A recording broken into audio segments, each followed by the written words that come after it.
మనతో పాటు TRS state youth president Chankarla Shiva Reddy గారు ఉన్నారు. తనతో మాట్లాడి సభ గురించి మరిన్ని వివరాలు తెలుసుకుందాం. నమస్కారం అండి. నమస్తే అండి. సో ఈ సభ మరికొద్ది క్షణంలో స్టార్ట్ అవబోతుంది. ఎలాంటి ఏర్పాట్లు జరిగినవి చూస్తుంటే ఇంకా ప్రజలు రానట్టుగా కనిపిస్తుంది. ఇంకా 100 వేల ఉన్నారు అనుకోవచ్చా? ఇప్పుడే కదా 9:30 అయింది. మేము 10:30 చెప్పినాం టైం అందరికీ.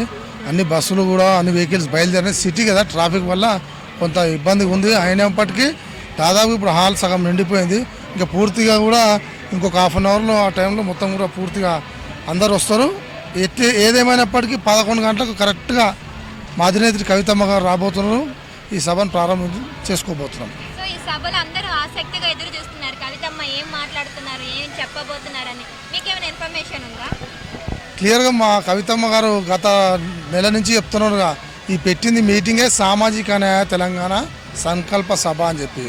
అందరూ ఎస్సీలు కావచ్చు, ఎస్టీలు కావచ్చు, బీసీలు కావచ్చు, మైనారిటీలు కావచ్చు, అగ్రవర్గం పేదలు కావచ్చు, ఓసీలు అందరూ కూడా సమానత్వంగా ఉండాలి. తెలంగాణ తెచ్చుకున్న తెలంగాణలో ఈ తెలంగాణ బిడ్డలకు న్యాయం చేయాలనే ఆలోచనతో ఏ పార్టీ కూడా చేయనటువంటి విధంగా ధైర్యంగా ముందుకు అడిగేసి ఈరోజు సామాజిక న్యాయం చేయాలనే ఆలోచనతో ఈ మీటింగ్ పెట్టింది. అదే మాట్లాడబోతారు. తినబోయే ముందు రుచులు ఎందుకు అన్నట్టుగా కొద్దిసేపు అయితే మా అధ్యక్షురాలు మాట్లాడతారు. అందుకే అంట తినబోయే ముందు రుచులు ఎందుకు అన్నట్టుగా ఇంకొక హాఫ్ అన్ అవర్ అయితే మా అధ్యక్షురాలు వస్తారు. ఆమె నోటి ద్వారా మీరు వినండి, లైవ్ పెట్టండి, అందరు తెలుస్తుంది.